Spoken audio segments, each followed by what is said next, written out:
A special thank you to each of our subscribers who make this channel possible. Here's today's story. In a significant move aimed at revitalizing the United States nuclear power industry, President Donald Trump signed a series of executive orders on Friday that could reshape the landscape of energy production in the country. The orders are designed to accelerate the construction of nuclear power plants, including small and untested designs that promise rapid deployment. This initiative comes at a time when the nation faces a surge in electricity demand, and it seeks to help the U.S. reclaim its former status as a leader in nuclear energy. Historically, the U.S. was at the forefront of nuclear power development, having built a vast network of reactors. However, the last 3 decades have seen a significant slowdown in new reactor construction, with only 2 new reactors completed in that time frame and many existing plants being shut down. Meanwhile, countries like China and Russia are racing ahead, rapidly deploying new reactors and expanding their nuclear capabilities. Trump's initiative is not just about increasing the number of reactors. It also aims to provide a boost to an emission-free source of energy that is increasingly seen as a vital alternative to fossil fuels. Nuclear energy has long been championed for its potential to produce electricity without the greenhouse gas emissions associated with burning coal and natural gas.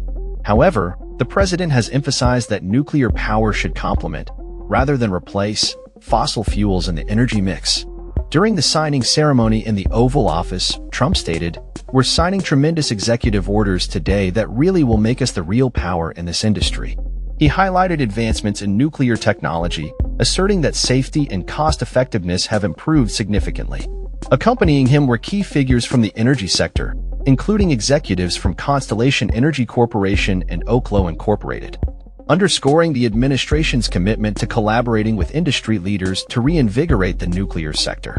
The new initiative is ambitious, aiming to quadruple U.S. nuclear capacity by 2050. This goal surpasses former President Joe Biden's plan to triple capacity within the same timeframe. As technology companies increasingly demand reliable power for energy-intensive data centers, the push for nuclear energy could not come at a more crucial time. Among the key components of the executive orders is a directive to construct 10 large, conventional reactors by 2030.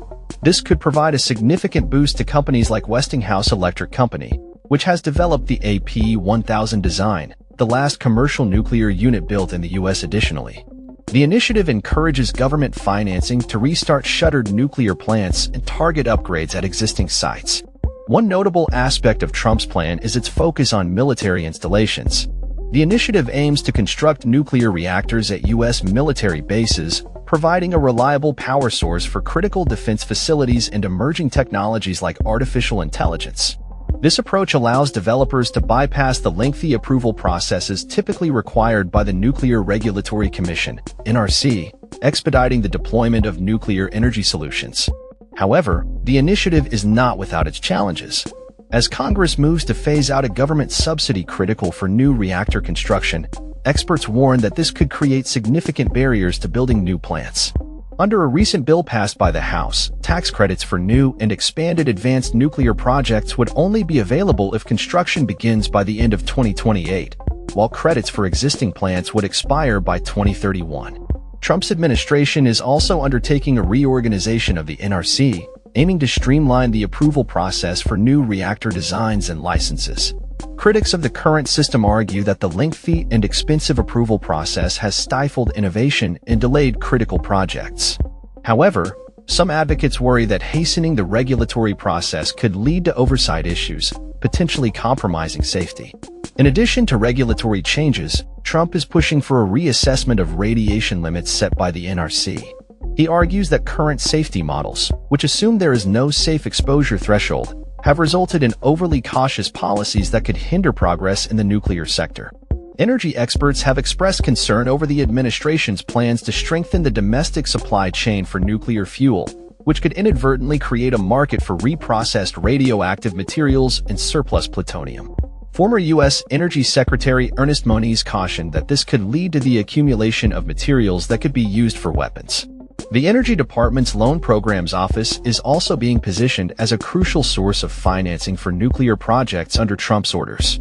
The office will prioritize efforts to restart closed plants, enhance output at existing facilities, and support the construction of new advanced nuclear units.